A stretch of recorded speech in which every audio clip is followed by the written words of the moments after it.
Ako si Dan, isang bagong estudyante sa mataas na paaralan.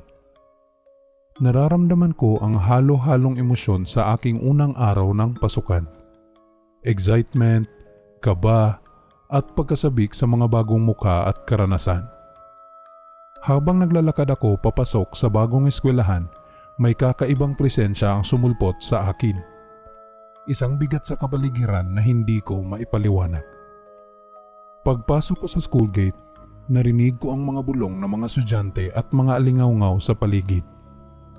Pumunta ako sa principal's office para sa aking schedule at silid-aralan. Dan, narito ang iyong mga schedule at mga silid-aralan. Mag-enjoy ka sa iyong unang araw ha. Abay, salamat po, principal. Habang naglalakad ako patungo sa unang klase, narinig ko ang mga bulong sa likod ko. Lingon ako ng lingon ngunit wala akong nakita.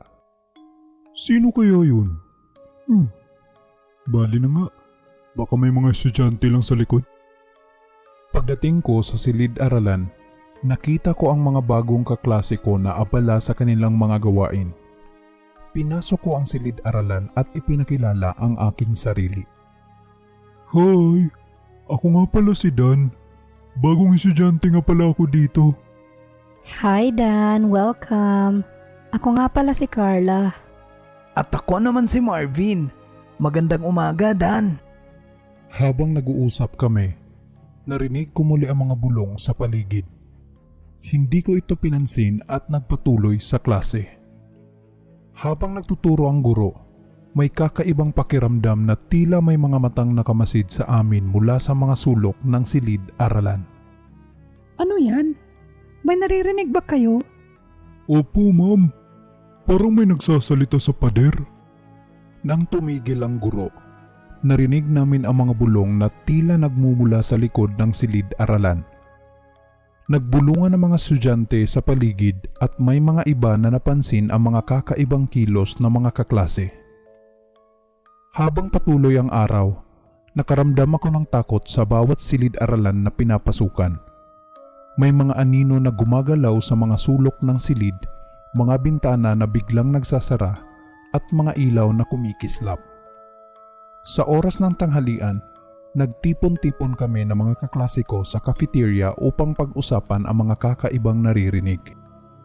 Narinig niyo ba yung mga boses sa pader? Nakakatakot, no? Diba? Oo nga Dan. Hindi ko alam kung ano yun pero nakakabahala. Actually, may mga kwento tungkol sa eskwelahan na ito. Na may mga misteryo raw o kung ano-ano.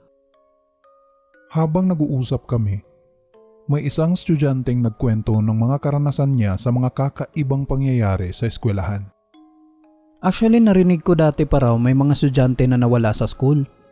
Hindi na sila bumalik mula sa mga pasilyo o mga banyo. Seryoso? Nakakatakot naman yan. Paano kaya nangyari? Meron din akong mga naririnig na may mga nagsasabi ring may multo sa eskwelahan. Hindi ko lang alam kung totoo ba yan. Pero naririnig ko rin ng mga bulong at kakaibang ingay. Habang nag-uusap kami, biglang may malakas na ingay mula sa hallway. Nagtakbuhan kami patungo sa pinagmula ng ingay at nakita namin ang isang locker na kusang bumukas. Oh, bakit biglang bumukas yung locker? May tao ba sa loob dyan? Paglapit namin sa locker, wala kaming nakitang tao.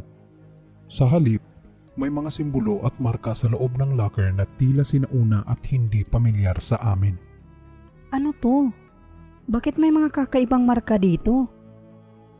Habang pinag-uusapan namin ang mga marka, naramdaman namin ang malamig na simoy ng hangin na tila bumalot sa amin. Tumingin kami sa direksyon ng pinalamig na hangin at nakita namin ang isang anino na biglang nawala. Nakakita ba kayo ng anino? Oo, nakita ko rin yun, Dan. Bigla itong nawala.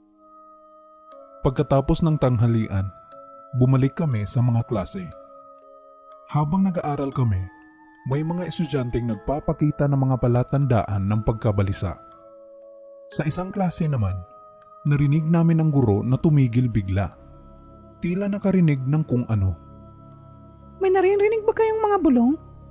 Ang hirap ituloy ng klase sa mga ganitong pangyayari. Nagbulungan ang mga estudyante sa paligid at ang ilan ay lumabas ng klase dahil sa pagkabahala. Ang ilan ay nagtanong kung ano ang dapat gawin. At may mga guro na tila hindi sigurado kung paano ituloy ang kanilang pagtuturo dahil sa mga bulong at kakaibang mga kaganapan. Nang matapos ang araw, nagpasya kaming bumalik sa cafeteria upang pag-usapan ang mga pangyayari. Naisip namin na kailangang alamin ang pinagmulan ng mga kababalaghan. Kailangan nating malaman ang pinagmulan ng mga nangyari. Mukhang hindi ito normal. Oo nga, Dan. Kailangan nating mag-imbestiga. Mukhang may misteryo rito. Kung ganun, saan naman tayo magsisimula? Magsimula tayo sa library. Baka may mga lumang dokumento o aklat na magbibigay sa atin ng mga sagot. Nang gabing iyon, nagpasya kaming magtipon sa library upang tuklasin ang mga lumang aklat at dokumento. Habang naghahanap kami, narinig namin ang mga bulong at mga ingay sa paligid.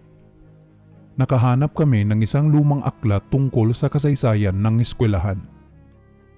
Habang binabasa namin ang aklat, nalaman namin ang tungkol sa lumang kampana ng eskwelahan na may mga kwento ng mga multo at kababalaghan. Narinig ko na may misteryo raw ang kampana ng eskwelahan.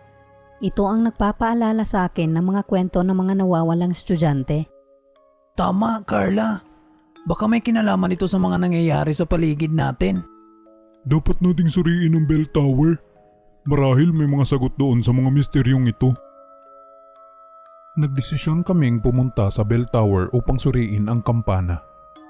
Habang umaakyat kami sa hagdan, naramdaman namin ang malamig na simoy ng hangin at mga anino na tila sumusunod sa amin. Sa bell tower, nakita namin ang lumang kampana na tila may mga kakaibang marka. Nang hawakan ko ang kampana, naramdaman ko ang bigat ng kapaligiran at tila may bumalot sa akin. Ano ang nangyayari? Tila may bumabalot na masamang presensya. Bigla akong nakakita ng mga estudyanteng nawawala at mga guro na hindi na nakita. Nasa isang madilim na lugar sila. Tila isang bitag ng mga kaluluwa. Dan, paano ka napunta rito? Kailangan namin umalis dito. Tulungan mo kami. Hinawakan nila ako at nagtutulungan kaming umalis sa madilim na lugar. Bumalik kami sa bell tower at doon namin nakita ang isang sinaunang ritual na kailangan naming gawin upang mapatigil ang mga kababalaghan. Habang ginagawa namin ang ritual, nararamdaman namin ang presensya ng mga anino na sinusubukang pigilan kami. Ngunit patuloy kaming lumaban at sa wakas, matagumpay naming naisara ang pintuan sa pagitan ng dalawang mundo. Nang matapos namin ang ritual, naramdaman namin ang katahimikan at kapayapaan sa paligid. Nakabalik kami sa normal na eskwelahan at ang mga estudyanteng nawawala ay muling nakita. Habang bumabalik ako sa aking silid-aralan, naramdaman ko ang bigat na nawala sa aking balikat. Ngunit hindi ko malilimutan ang mga pangyayari ng unang araw ng pasukan. Ito ay isang araw na puno ng takot at misteryo. Ngunit natutunan ko kung gaano kahalaga ang pagtulong sa kapwa at ang lakas ng loob upang labanan ang masasamang puwersa.